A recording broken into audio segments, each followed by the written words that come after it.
ترکی گیا، ترکی گیا، اور وہاں جانے کے بعد ہم نے بلو موسک جو مسجد سلطان ہے وہاں سے میں گزر رہا تھا.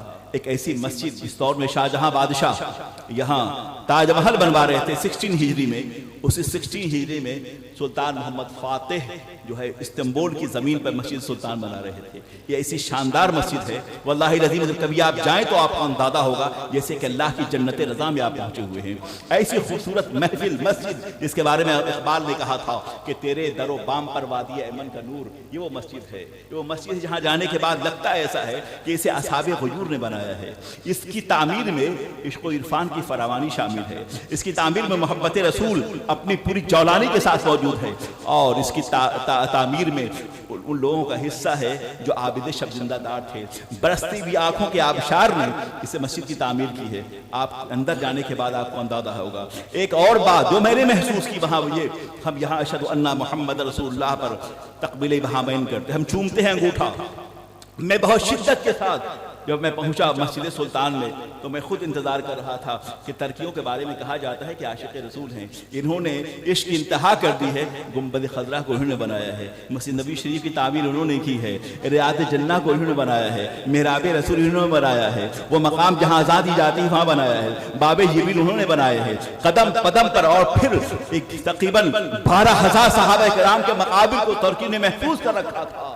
یہ ترکی جو اصحاب دل بھی ہیں اور مرد غیور بھی ہیں وہ ترکی ہے. میں لگا محسوس کرنے کہ آخر ہمیں یہ تانا دیا جاتا ہے ہندوستان میں کہ یہ بریلوی لوگ ہیں جو اپنے انگوٹھوں کو چومتے ہیں اذان کے وقت. یہاں کوئی بریلی کی فکر فن کا کوئی شخص موجود ہے کہ نہیں ہے؟ بات تو بریلی کی نہیں ہے.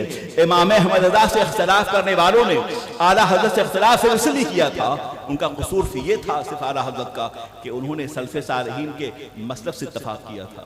قصور اعلیٰ حضرت کا جرم سے یہ صرف یہ تھا کہ اعلیٰ حضرت وہی کہہ رہے تھے جو 1400 سال سے اسلام کا تبادل تھا اور اسلام کا تبارز تھا. اعلیٰ حضرت وہی کہہ رہے تھے جو حضرت صحابہ سے لے کر اور آج تک جو اسلام میں جو روایت موجود تھے. اعلیٰ حضرت اسی دعوت و عظیمت کے پیروکار تھے جو غوث اعظم جیلانی کی خانقاہ ہے، جو داتا گنج بخش علی جوی کی خانقاہ ہے، جو نظام الدین اولی محبوب الہی کا آستانہ ہے، جو خواجہ اجمیر کے فکر ہے. اسی فکر کی ترجمانی فرما رہے تھے میرے امام. انہوں نے جو کچھ کہا ہے وہ اپنی طرف سے نہیں کہا ہے. ان کا صرف جرم یہ تھا امام محمد رضا کا کہ انہوں نے جو بات کی ہے وہ کمال حسن حضور کی بات کی ہے. انہوں نے جو بات کی ہے عرش کے عقل کے دنگ ہونے کی بات کی ہے. انہوں نے جو بات کی ہے مصطفیٰ جان رحمت کی بات کی ہے. انہوں نے جو بات کی ہے کعبے کے بدر الدجا کی بات کی ہے. انہوں نے جو بات کی ہے سب سے اولا و اعلیٰ ہمارا نبی کی بات کی ہے. انہوں نے یہ بات کی ہے جان ہے عشق مصطفیٰ یہ کہا ہے.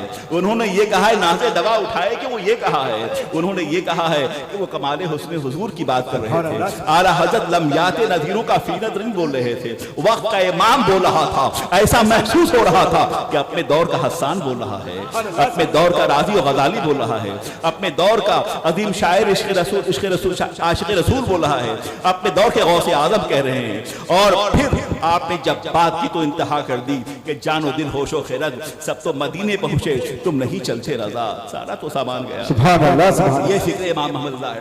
واللہ عظیم احسان ہے میرے امام محمد رضا کا کہ آپ نے کہیں تنہا مجھے نہیں چھوڑا ہے.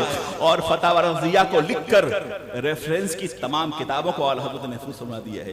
1400 سال کی تاریخ کو محفوظ فرمایا، عشق رسالت کو محفوظ فرمایا، محبت رسولی کو محفوظ فرمایا، اور اسلام کے افکار و خیالات کو محفوظ فرمایا. علمی اعتبار سے، فکری اعتبار سے، سائنسی اعتبار سے ہر دلائل فکر و فن کو اعلیٰ حضرت نے محفوظ فرما دیا ہے. یہ بہت بڑا احسان ہے. تو میں وہاں بیٹھا مسجد میں سوچ رہا تھا کہ اب یہاں اقامت ہونے والی ہے، مسجد سلطان میں اقامت ہونے والی ہے. مکبر آئیں گے اور یہ اقامت ہوگی، سب کھڑے ہو جائیں گے، یہاں ہوتے ہیں.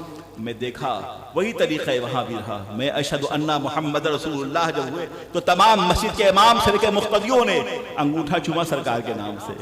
یہ وہ وہاں اعلیٰ حضرت ہمیں یاد آئے. اے میرے امام، اگر آپ نے ہمیں بتایا نہ ہوتا تو آج تو ہم بے چہرگی کے شکار ہو جاتے. اگر آج ہمارا چہرہ سلامت ہے، ہمارا علم سلامت ہے، ہمارا مسلک سلامت ہے، ہمارا شعور حیات ایمانی سلامت ہے تو اے بریلی کے تاجدار، یہ آپ کا کرم ہے، یہ آپ کی نگاہوں کا ثمرہ ہے کہ آپ نے کہیں ہمیں تنہا نہیں چھوڑا ہے. ہم جہاں بھی گئے ہوں فکر رضا ہمارے ساتھ تھی، ان کا کرم ہمارے ساتھ تھا، ان کی نگاہ اعتبار. نعرہ تکبیر، نعرہ سالہ علماء اہل سنت مسلک اعلی حضرت سبحان اللہ سبحان اللہ. اب جہاں گئے فکر امام محمد رضا کے ساتھ ساتھ گئے تو یہ بات واضح کر دوں کہ میں ترکی کی مسجد میں مسجد سلطان میں جب دیکھا انگوٹھا چومتے وہ پھر وہاں کے امام ماشاء اللہ بمبئی کی مسجدوں میں تو الفاتحہ پڑھتے ہیں جو پڑھتے ہیں وہاں تقریباً ہر مغرب کی نماز کے بعد ہر نماز کے بعد الفاتحہ بہت ہی طویل پڑھتے ہیں وہ بہت ہی لمبا پڑھتے ہیں وہ یقیناً ان کا دل عشق رسالت سے سرشار ہے. اسی استنبول کی زمین پہ حضرت ابو ایوب انصاری رضی اللہ تعالیٰ عنہ ان کا قبر پاک بھی ہے روضہ پاک بھی ہے. ہم نے دیکھا تقریباً میں سمجھتا ہوں کہ کئی 100 کلو سونا آپ کے مزار پاک پہ لگا ہوا ہے. ایک بڑا سا نمایاں تاج ان کے سرہانے سونے کا زرین تاج ان کے سر پہ رکھا ہوا ہے. ان سعودیوں نے کیا کیا ہے طالبوں نے 12,000 سے زائد صحابہ کرام کے مزارات مقدسہ کو ڈھائے ہیں. میں آپ کو بتانا چاہتا ہوں